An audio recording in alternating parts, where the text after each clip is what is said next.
Hello, everybody there?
Hi, my name is Jodie Woodruff, and welcome to the webinar tonight. I'm excited to talk to you a little bit about what we're doing out in Providence, Rhode Island for entrepreneurship.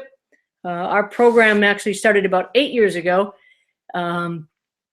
intentionally small, and so we really cover a range of kind of where we started tonight and where we're at. And I'm hoping, if any of this resonates, it can kind of fit into where folks are at and what they're doing with entrepreneurship education out there. One thing I want to say is very excited about entrepreneurship education and where it's going. There's a real movement, I think, for youth entrepreneurship, and there's a real awareness now of how that can cross over to any core curriculum content area. And that gets me pretty excited about where it's going, what we can do, and what we can do together through real world scholars and EdCorps. So just a little brief history. The program at my school started through a soda company. So we got a group of 12 students together, taught them how to write a business plan. They pitched to private investors.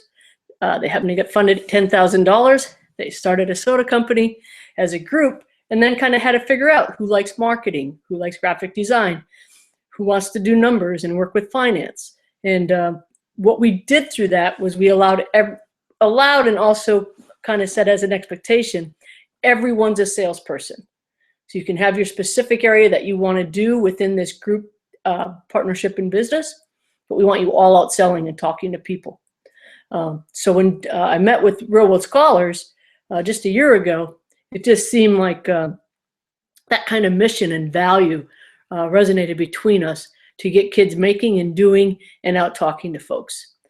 So when we do that in our own classroom, what we try to do to really cultivate that entrepreneurship spirit, it's a culture. And so we build that culture around a couple things. Well, first off, there's no wrong answers, right? And if you think about a kid, man, it's really hard for students to have a wrong answer. And we want wrong answers. We invite wrong answers. We do some really silly things in class that don't make sense to get wrong answers. And just kind of think outside the box a little bit. And so I'm going to go through those activities with you tonight as well. We always say failure is our friend. And we do a lot of sharing and a lot of standing up and talking. So even the very first class that we have, our first activity is to bring something important to you and be ready to share about it. So we've had kids bring rocks, family pictures, generations of a necklace or jewelry, a guitar. I mean, again, any spectrum. They bring something and they share, and then we ask a lot of questions. So I'll always start with that and ask a lot of questions to begin with, just to kind of get the class going. But after 2 or 3, it's like, okay, hey, it's your class, right? So we kind of shift that ownership, which I think entrepreneurship is all about, to them. And the questions are like, how many siblings do you have? Where do you live? How many times have you moved? Did your parents, are you from Providence? Where were you born? What middle school did you go to? What was middle school like compared to high school? And just depending, again, you might be in middle school and ask about elementary school. But again, just getting them talking and talking and talking and being comfortable with their own voice. And so no bad idea as it unfolds and as the process takes over, we look at feasibility, right? So what knowledge, skills, and resources do they have today that they can use to start their business? And sometimes a student just wants to build a sneaker store, and that's the way it is. And so that becomes an educational experience for that student. I'll walk them through that, right? Probably not going to happen as building a sneaker store. Other students, we start to carve back. You want to build a sneaker store? That's great. Get some kids together, figure out how you're going to build your sneaker store. And then we'll go through that process and say, you know, I'm not so sure about renting space and getting insurance and doing all these things it would take. What else do you like about sneakers, right? So we actually had a student end up customizing Converses. Her and 3 other students sat around a table, and that's what they did. And they got orders from an expatriate that owns the Launch trampoline parks, 9 of them. So she was able to do customized Converse that said the Launch logo on them for all his employees. So there's a lot of ways to kind of just carve back without giving up on their idea to the end where they still think it's their idea and they're ready to go. So we talk a lot about feasibility in the culture of the classroom. What resources, knowledge, and skills do you have today, and what networks do you have or could you go out and learn and gain to keep you moving forward? We also have an entrepreneurship speaker series. So we bring in at least 1, if not 2, entrepreneurs every week to share what it was like, what happened, and what they're like now. And we try to get as diverse entrepreneurs as we can. And I mean diverse by what industry they're in, what their background is, where they live, what kind of, again, what kind of business they have. So we've got the guy that owns the corner store right across the street to corporate America, and a few folks that are out of our state that actually come in now for our speaker series. And those folks are great to draw from when you need judges and panelists as you're moving through your curriculum, or as we do when we move through our curriculum. We have, benchmarks. We got a guppy tank, a fish tank, and then we end with what you and I might know as Shark Tank. We call it our business plan competition. So all these things really lead up to getting students to think more entrepreneurially and have that mindset. Now, I think that's kind of a buzzword these days, but there really are some specific things to having an entrepreneurial mindset. Doing some case studies, problem solving, critical thinking, really getting them up and presenting so that they can share their ideas and have that ownership and take critical feedback is really those non-cognitive skills that I think really start to develop and bring a student forward in all areas of their life. School, work, social, family. We see it time and time again. And I continue to say build that culture. So what else can you do? We watch Shark Tank, we watch TED Talks, and then we debrief and we talk about those. And I briefly mentioned that critical feedback part. But man, it's hard for an adult to take critical feedback. So as we teach students to give feedback and take feedback to get better, and again, have that mindset that it's about wanting them to get better, that's how we move forward and really build that culture for students and a safe culture for them to work through. I also wanted to talk a little bit about how we get students to understand themselves as entrepreneurs and what those expectations are that we lay out in the beginning. So we look through that lens of feasibility, and we try to bring big ideas down to manageable ones like I talked about, and really kind of just go along in that process and environment as ideas are floating around. Every day there's a quote on the board, and it has to do with that day's topic that the students need to journal about. So we have them journal every day. And I'll give you a couple examples. The first one, the very first day, because they're entrepreneurs, and our class is by application. Even if your class isn't by application, it's a big deal to be in the class. We blow it up. We make sure they think it's a big deal, no matter what. So the very first quote is, "To whom much is given, much is expected." The second quote I would talk about And again, we have a quote every day. The second quote is on advertising. And half the money I spend on advertising is wasted. The trouble is I don't know which half. So they get those quotes every day, and we ask them to write what they think it's about. And that day is also the lesson plan. So it's interesting to see what they write and then have them do the lesson. And then we have them write it again. So it kind of gives them a time to process, think about the lesson plan, and go from there. So the expectations, I'll get right to that. When our students take our entrepreneurship course, we call it E360, the student expectations are that they reflect this in their learning.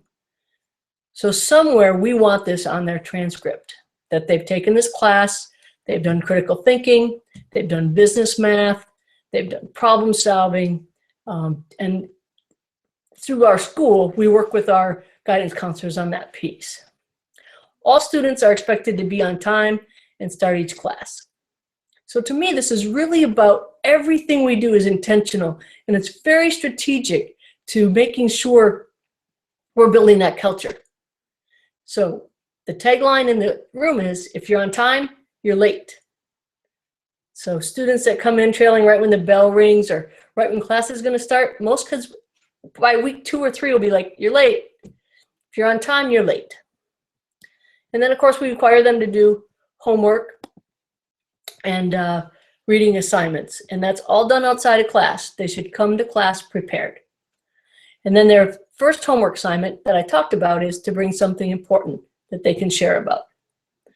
And then to communicate and always make sure, as a teacher, I know where they're at, what they need, if they have any concerns. So we go through these expectations the first day. Here's what you can expect. Here's what I can expect. So right now, these are the things, as a teacher, I expect from them. And then if they're not in class, they write out an out-of-class form. And that out-of-class form tells me what day they missed, why they missed, is it their first, second, or third absence, and they sign it, and I sign it, and we file it away. They're allowed 3 absences from my class.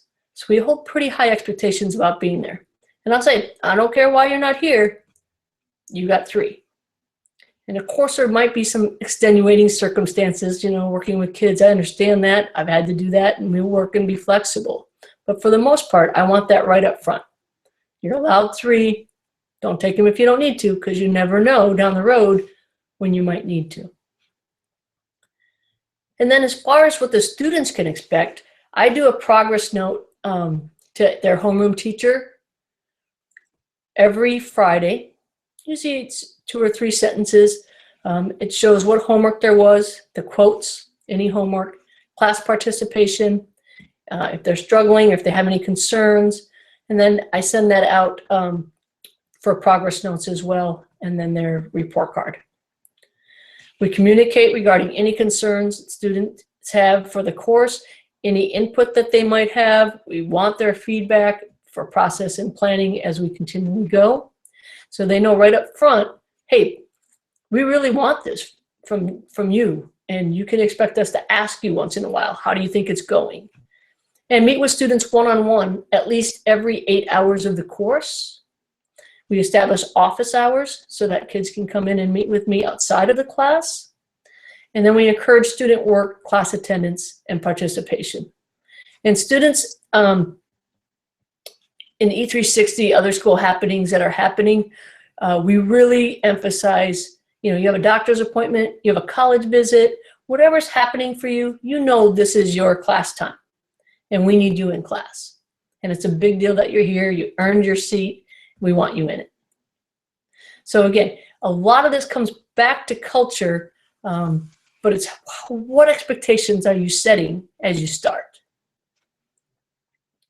If I think about the role in the classroom, my role is really to be a facilitator, coach, model, teach the lesson, always with an activity, and create conversation and ask questions as we go through and teach those topics. I really believe in modeling. Every student that walks in, I shake their hand at the door. We are a business class. I'm going to treat you like a colleague, like a person in business. We put the tables together so it looks like we have a boardroom. when we have our activities or we have our lesson plans. Even if they're off in group work, that boardroom is constant. The agenda's on the board with a quote every day. It's business. No hats, no hoodies, no cell phones. And the first day, we let them go. You didn't know we were going to say that. Your hair might look messy. We get it. After today, nobody cares how your hair looks. No hats, no hoodies, no cell phones. So that's kind of what I feel my role is in the classroom, is to really exposure is number one. Bring in those entrepreneurs, get those kids in front of panels, speaking every day in class, doing something that they're standing up talking about. And that's through the elevator pitch, their mission statement. If they have a question, stand up and ask your question. If they know the answer, stand up and give the answer. So we really have them up and moving and talking as much as possible. And then one step further, I've developed some relationships with our local colleges. I've developed relationships with our Chamber of Commerce's and also some of our corporations.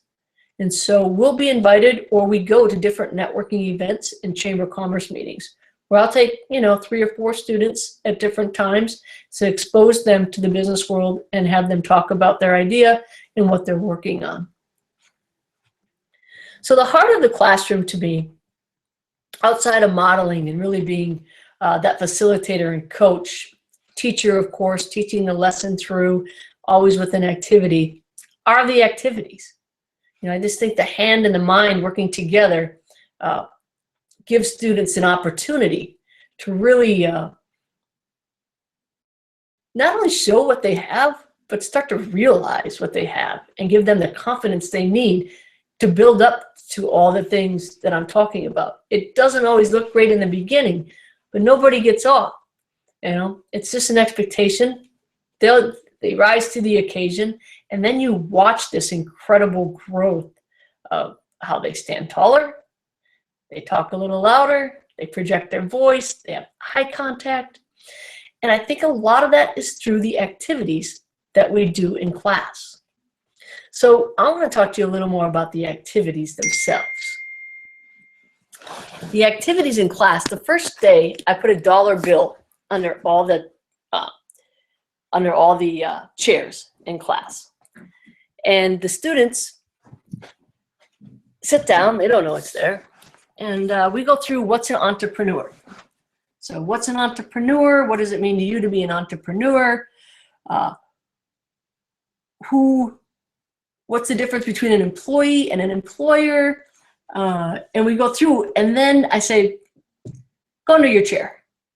So they go under their chair and they get $1. I'll say, how'd you get that $1? Well, you told us to stand up and get it. No, I said, look under your chair. You said, look under our chair. No, how did you get it? So eventually, if they don't say it, we say it. You had to get up off your butt. You had to do something. So they earn their first $1. So that's the first day. Another activity we do is called the systematic inventive thinking. And this really gets kids out of the box thinking, right? And it's what I said earlier. So systematic inventive thinking is for students to take a product, any product, and we usually have laundry soap. We have a student that makes all natural laundry soap. So we'll have the laundry soap in the room, kind of planted, because it works out really well. But students will say different products. We'll write them on the board. And I'll say, oh, what about that laundry soap? Or someone will say, hey, what about the laundry soap? So we write laundry soap on the board. And eventually we say, all right, we got to pick one. Let's pick the laundry soap. So laundry soap, through the systematic inventive thinking, this is a process that corporate America uses every day in their boardrooms for making new products. So they don't start with something new. They start with what they already have. So let's say they have laundry soap. So let's list everything that's in laundry soap. So they list the soap. They list the label. They list the water. They list the fragrance. They list the bottle, the cap. And you list everything it took to get that bottle of laundry soap. And then you say, in systematic inventive thinking, you want to subtract, add, or multiply. Today we're going to subtract. So you have to subtract the most important ingredient. So what do you think the most important ingredient in laundry soap is? So the kids are like, the soap. So let's take the soap out. What do we got? When we look at the board, we say, we got smelly good clothes water. Would anybody out there buy smelly good clothes water? Nobody would buy smelly good clothes water. So take a step back, say, wow, would you buy Febreze? Because that is exactly how Febreze came to be in Procter & Gamble's boardroom. And it's now a $3 billion a year industry just on that product. So it's pretty amazing.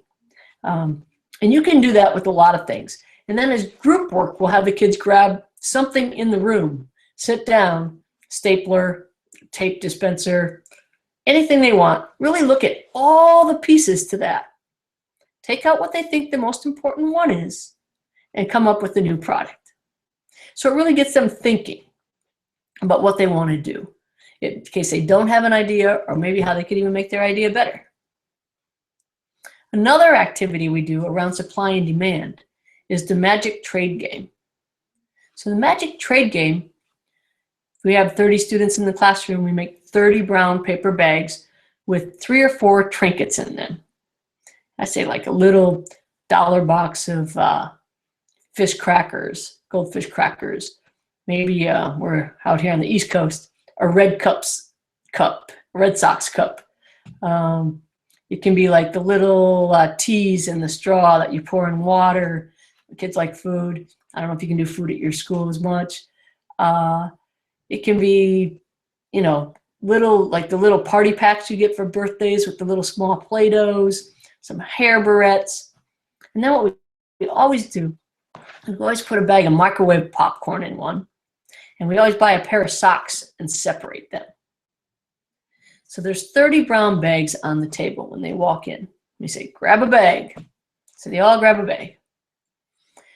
And then we say, look in your bag, but don't show anyone else your stuff. And on the board, we have a chart. And the chart reads for, you don't like it? It's okay. You like it. You love it. And there's 4 rounds. So the first round, they only see what they have. And you poll the room.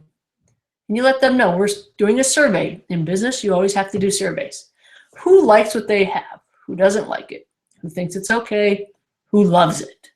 And you chart that on the board across, count them up, make sure everybody voted. Then you say, all right, take everything in your bag and put it in front of you. Get up, walk around the table, and look what everyone has. So they walk around the table, they sit down, you do your next survey. All right, now who loves what they have? Who likes it? Who thinks it's okay? Who doesn't like what they have?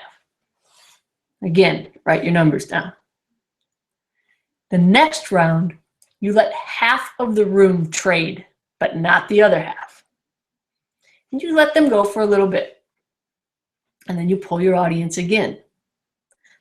Then the 4th round, you let everyone trade. So they go around the room, they're trading. Now I say the bag of popcorn because we have a microwave in our room. And sometimes it happens, sometimes it doesn't. A student gets resourceful, right? Based on your resources, skills, and knowledge. And we bring that back when we debrief, if they did or if they didn't, that you can microwave that popcorn, and now you have probably 5 or 6 things to trade. If you can find cups, which we have on the counter specifically that day, in case they get resourceful, that they have a lot more that they can trade with if they pop the popcorn. And then the 2 socks again, right? Like, who wants it more? Who doesn't want it at all? Maybe the other person does. You start negotiating. Sometimes there's a 4th party that ends up with the socks together because nobody wanted the socks and they did. So there's a lot of negotiation going on and a lot that we can talk about afterwards on supply and demand. It's really about leveraging maybe sometimes what you have as well as value. So there's no money in the bags. So we can talk about when there was no money and people had to barter. And if I have 6 chickens and you have a blanket, and you don't want my chickens, I don't get a blanket. So eventually we had to come up with some kind of currency where people could buy what they wanted. And then how bartering worked. So I love that game. It takes about a half an hour, and I think it really, really reinforces the lesson that is to come after that activity on supply and demand. We can get into, and we do, what kind of governments are there? How did it feel when you couldn't trade and they could trade? What kind of government is it when you can't trade? What kind of government is it when you can all trade? So there's a lot of lessons built into that activity. Another activity that we do, and again, building that culture, getting kids exposed, having them talk on their feet. They walk in on one class, there's no chairs. We have food and juice on the table. Say, help yourself. Really? Yes, please, help yourself. Have whatever you want. Take a plate, take a glass of juice. And then this is where we go out and we get volunteers. So it might be our guest speakers. It might be some folks we met at a chamber meeting. It might be some partnerships we have. It might just be some staff at the school that happen to have a free 20 minutes that day between administration or teachers that are on planning time. We asked about 10 of those folks to come into the room for our 30 kids. And we ask them to bring business cards. And if they don't have business cards, we make sure that, we just print some cards up for them, cut them up before they come in the room. So the kids are happy. They got their plate of food, they got their juice, and then maybe 5 minutes in, these 10 folks come in. And I say, all right, your job is to ask every person in this room 3 questions about themselves and get their business card. So number 1, they got to think and talk on their feet. Number 2, by now they've got a cup of juice, they've got a plate of food, and there's nowhere to put it down. So how do they negotiate that when they're out in public and out in the business world talking with folks? They figure it out, but it's kind of fun to watch that process and then debrief it afterwards. What questions did you ask? What kind of answers did you get? What were your expectations? Did you walk up to someone by yourself? Did you make sure to have somebody with you when you walked up with someone? Were people open to your conversation? Did you ask yes or no questions? Did you ask open questions? Did they ask yes or no questions? Did they ask open questions? How did it feel when you went to shake their hand and you really weren't sure where to put your hand? Or how did it feel to take their business card? So a lot of questions around that activity can really set them up for success when they're out in the business world and out talking with folks. So we also have a wholesale buying event. And we'll use up to $50 a student, depending on what we're doing. Now we're 3 hours from New York. So we either go online, we've done Oriental Trading Company, and we've taken kids to New York where we give them $50. We go to the wholesale buying district or go online to a wholesale buying site or Oriental Trading, which is really cheap stuff for cheap. And they can decide how they're going to spend that money.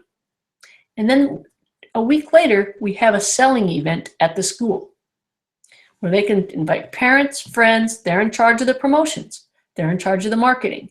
Who can you get here? The more people you bring in, the more traffic you have, the better opportunity of selling your stuff. And then they can sell their stuff, and they know that they paid, $4 for something, so they know they want to sell it for $6, $10, whatever they know they want to sell it for more than they paid for. And so they are expected to pay back the $50 to the program, provided they made at least $50. And anything after that is their profit. Now this activity is great. They love it. They love spending money. They love that they get that money. They love selling. It's just fascinating to watch. But in class, it really sets us up if we just keep track of everything, what they bought, how much it was. And then before they sell, we ask them, how many do you think you're going to sell? And for the most part, they're going to sell all of them. I bought 15 of these. I'm selling 15 of these. And then we track how many they really sold. And boy, does that set us up nice for some ROI lesson plans. Projections, return on investment, return on sales. So we always try to get them out to marketplaces. And this is their first real opportunity to do that. We've been able to partner with a couple of the headquartered corporations here in Rhode Island, Textron, CVS, and we're actually working on Hasbro this year to do marketplaces in their lunchrooms in the month of December. And that's worked out real well for us. We also get kids out to the flea market, where the flea markets have been really open to giving us a free table once a month. So those are some other opportunities you could look into outside the classroom to create marketplaces for students to go sell. We also just send them out in groups. We have a group right now that's working on candles. So their job is to find out who buys candles and how much would they be willing to pay for them. So we've sent them to the mall on a field trip. We've taken them downtown. They've walked campus and talked with other staff members about, do you buy candles? What kind of candles? How much would you sell candles for? And then one group in particular does their own research and comes up with every church buys candles. So they're out talking to some of the local church organizations. So those are our activities. And again, one thing, if I can just stress, is the more you build your culture around students, I think, being comfortable talking, on their feet, thinking, giving feedback, critical thinking, critical feedback on their own efforts and parts. I believe that is the entrepreneurial mindset, to have ownership around what they're doing. They may never start a business after they do the project within your classroom, or they might. But I really believe they're going to be better positioned as an employer or employee if they can go through entrepreneurial education. So I'll end how I started, and that is, I'm really excited about youth entrepreneurship. And I think the movement that's happening in this country to recognize how it can cross over any curriculum, any content area, to move forward and make our kids more successful. I have a big banner on the wall in our room. I can ask my kids how they're doing. They'll say, great and getting better. And that really is the mindset. How are you doing? Great and getting better. And the banner reads, how am I meeting or beating my personal best today? So that's what I have for you folks. Unless there's any questions, I don't see any coming through. So we'll wait. I'll wait here and see if there's any questions that come through. I tend to talk a little fast, so I'm happy to repeat anything or go through anything more thoroughly. Or again, I've been doing this 8 years, and if you think of an 8-year-old, right? I'm past my terrible twos maybe. I know I have a lot to learn yet, but I'm happy to try to answer any questions you might have.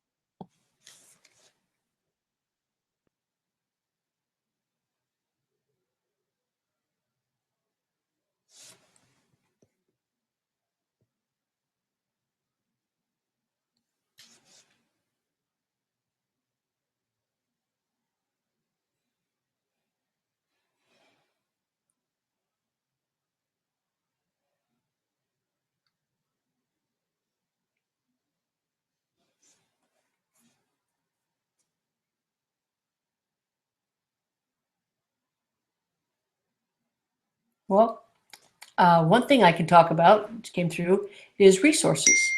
So we definitely have Real World Scholar videos up on the YouTube. They're great. They are 2 to 3 minutes each. Students can watch them and get something out of them. I've watched them as an instructor, and it's helped me lead or develop a lesson around how they're framing things like the target market. We also have a great resource in the Allen Distinguished Educators, and Allen Distinguished Educators, ADEs. It's online, and they've got some great, very thorough lesson plans around specific topics as well, both with STEM education and entrepreneurship.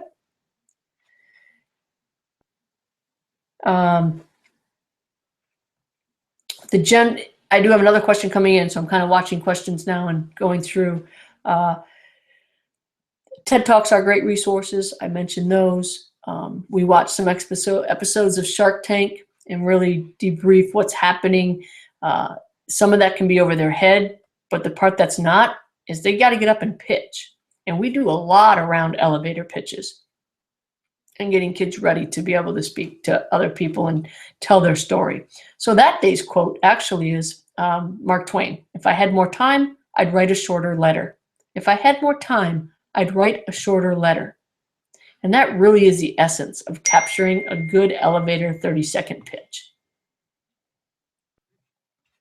I'm going to look at the questions for a moment. I'll be right back with you. How do you fund the wholesale shopping experience? $50 is a lot per student. How is the dollar exercise funded? Great questions, because usually it comes down to money. My program actually, we don't want to use we're a public school. We don't want to use taxpayers' money for a 16-year-old student to try to start a business. So the school funds my salary and they fund my overhead. Anything else I'm out fundraising for. Believe it or not, those funding sources out there are pretty tapped out. But the funding sources out there aren't people doing this kind of work. So when you bring entrepreneurs into your classroom, or you bring an entrepreneur in as a panel or a judge, and you say, we really want you to be a judge, would you mind giving us $1,000, toward a student's business? I've just not had anyone say no. And I know that seems crazy. It seemed crazy to me. But they really want to help. And they're not the people that are being asked for money. And it's not always a lot of money. We do partner with with Real World Scholars, and they've given us money in our account to start businesses, and we use that money for materials and supplies for the candles to get that group started selling candles. We use that money to motivate students, and I don't think money's the biggest motivator out there. But $30, $1 under each seat, that seems like enough maybe to spark their interest a little bit, to keep them engaged enough to go through this and really see how it can change their life. I hope that answers those questions. We've had people sponsor the New York trip, from the bus to getting the students the money. We call it a grant, and they know if that student sells at least $50, they're going to pay it back. And they do get their money back. Any other questions? It does say something about, do I use the same general format? And I'm thinking that's for our lesson plans, and we do. You come in the room, there's a quote on the board, write about the quote. Let's do an activity around what today's lesson is going to be about, and then we go into that lesson. And our classes are anywhere from 45 minutes to 2 hours, depending how we decide to do it. We've found an hour and a half kind of works best, but that's really a luxury at my school. So I've done different schedules throughout the last few years. And again, the lessons are designed to have an activity and a lesson plan. And those two things together are great. But an activity and the next day then debriefing it and going through the lesson, that can work just as well. So I think this wraps us up. My name is Jodie Woodruff. I'm happy to speak with anyone that would have more questions later on. My phone number is 401-378-0270. My email is JWOO, as in dog, RU, F as in Frank, F as in Frank, at mail.org.